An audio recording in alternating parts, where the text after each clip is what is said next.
All right, let's get going here. I think I gotta stop again. So it's kind of like a, let's get on the bike and then stop. So here somewhere, hold on a second, let me check the, oh, it's up there. All right, so again, you can just see the absolutely gorgeous area. So this is basically where that bridge is, where the railway grade crosses the crosses from the east side to the west side of the bay.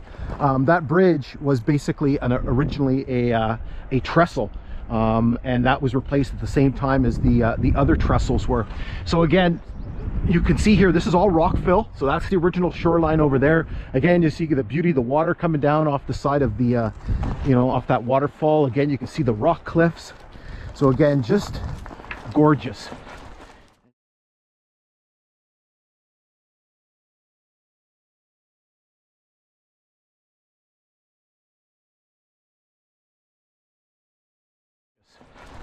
And so here, right up here, it was almost kind of redundant because, you know, in other spots where we could have maybe used a mileage check, couldn't find anything.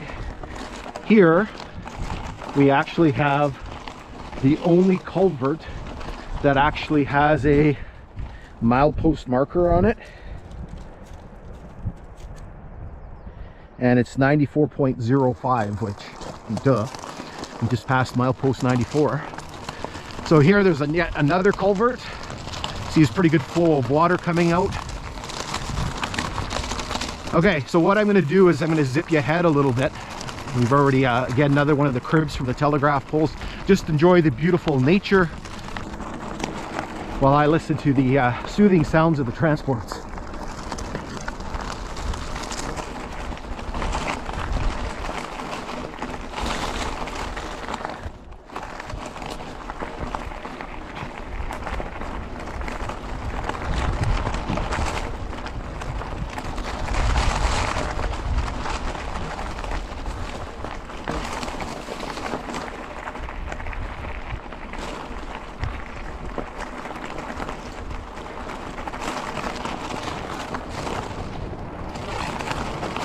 So I just have to pause here and look back. Again, you get the noise from the transports, but again, just the view is just unbelievable. All right, let's zip you ahead a little bit more here.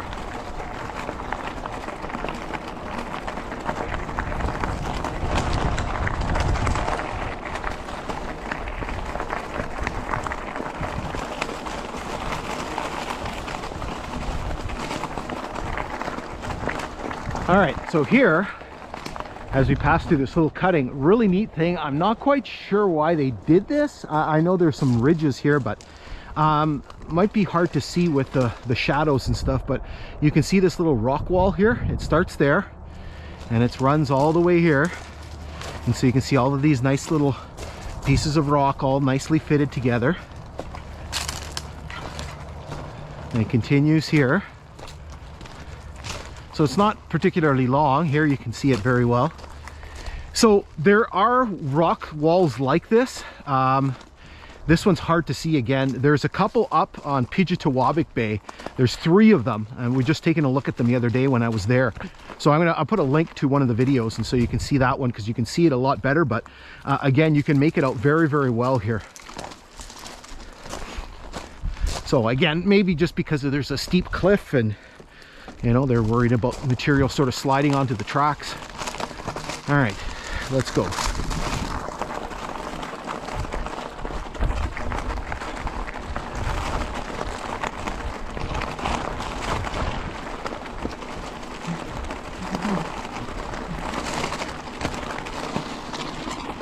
All right, so here somewhere, it's kind of interesting that there's a little sort of open area here.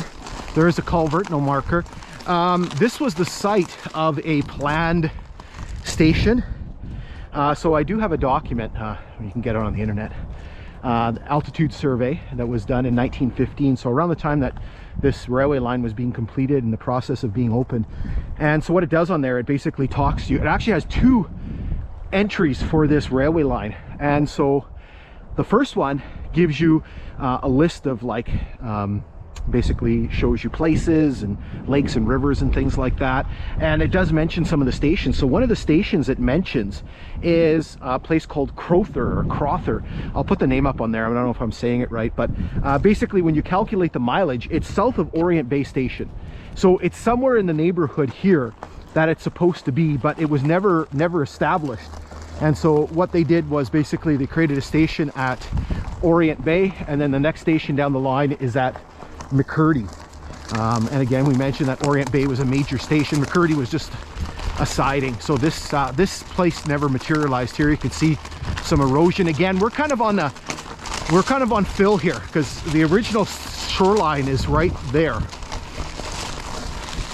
Okay, let's again, you can look back.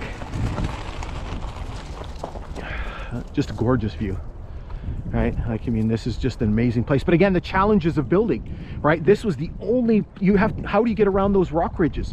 So basically they had to come up from Nipigon, follow the Nipigon River, cross the Nipigon River, come up through kind of one of the old floodplains, and then come up through this area here, which again used to be an outlet, and then basically work their way along the west side and then cross over to the east side, and then eventually on the other side of McDermott be able to sort of head inland, right? And so that's, you know, some of the engineering challenges they had to deal with, and it was one of the reasons why this railway line lost its position. And so what happened was when CN took over, they had 2 railway lines basically in close proximity to each other.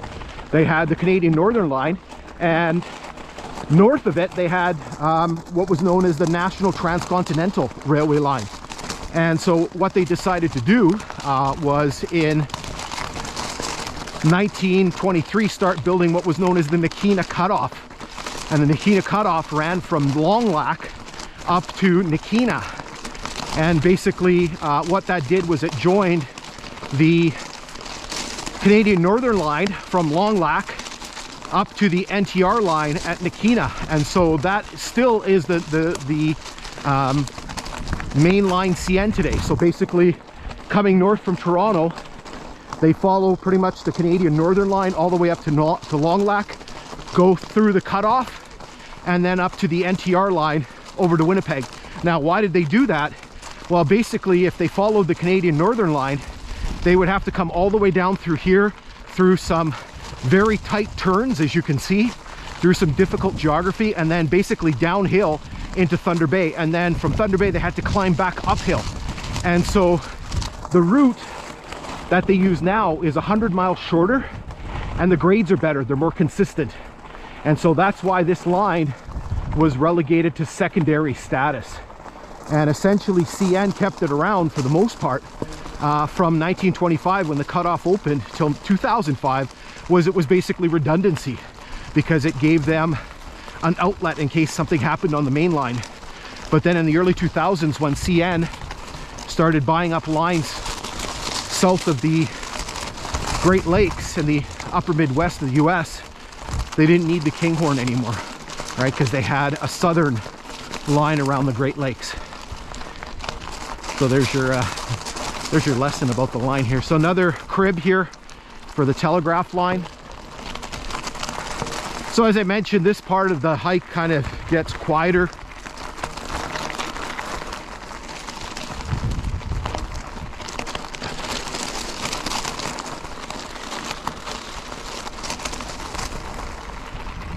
Again, the geography of the area is just beautiful here.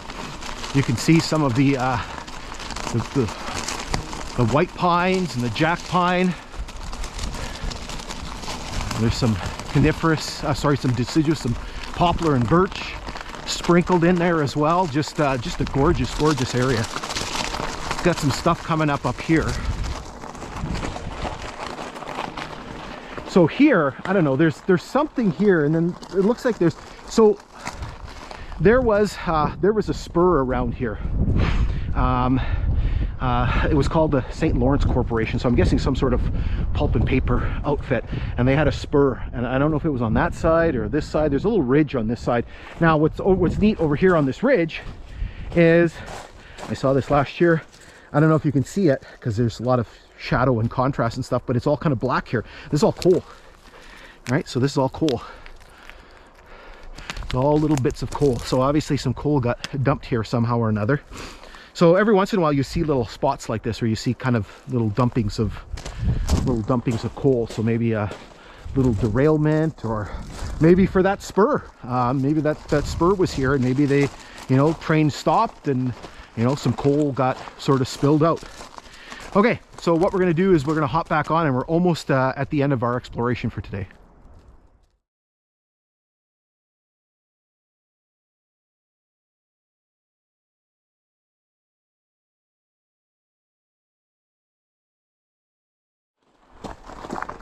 Okay, we're back in the saddle here, trying to finish off our exploration.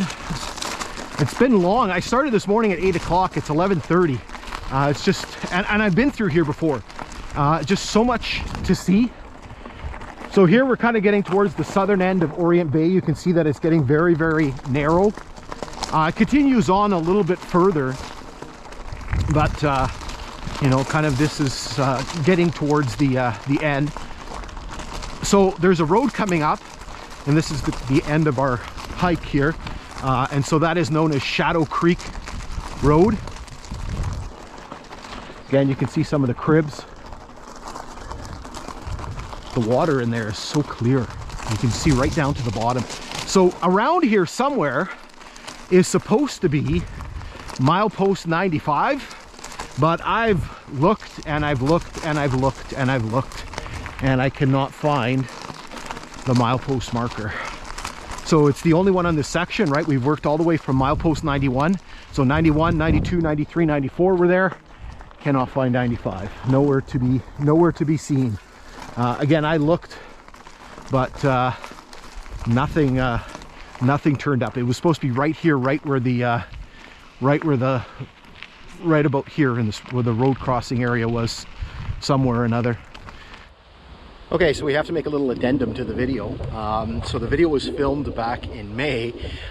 This is August. It's the middle of August. We were here doing some drone flying just to the north near McCollum's, and lo and behold, as we were walking north, I just happened to what, you know, let's take a look, and just on the off chance that, you know, because it was the milepost markers are always on the north side. I said, just on the off chance that maybe they grabbed it and then they threw it over the side on the other side. And lo and behold, look at what we got here. So the milepost marker is actually on the south side, which is very unusual. You can see it's here. It's all twisted like a pretzel.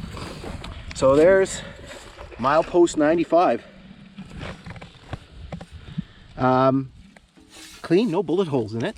But again, just really weird to sort of see it on the other side of the grade. I'm not sure why they placed it here in this particular location. Maybe because of the crossing that's here, something to do with that. I'm not sure. But it's good to actually find the milepost marker. Okay, so again, this is the conclusion of our exploration for today. And so here the grade continues working its way to the south, and then eventually it turns and starts heading kind of a little bit more west, and eventually reaching Crowther Station. So we've done this section before. We actually were here last fall redoing this section. And so make sure you take a look at that video. All right, so hopefully you've enjoyed everything we've seen today. It's been a very, very busy exploration. There's probably gonna be a lot of videos. And so we're gonna be back just as soon as we can with yet more explorations.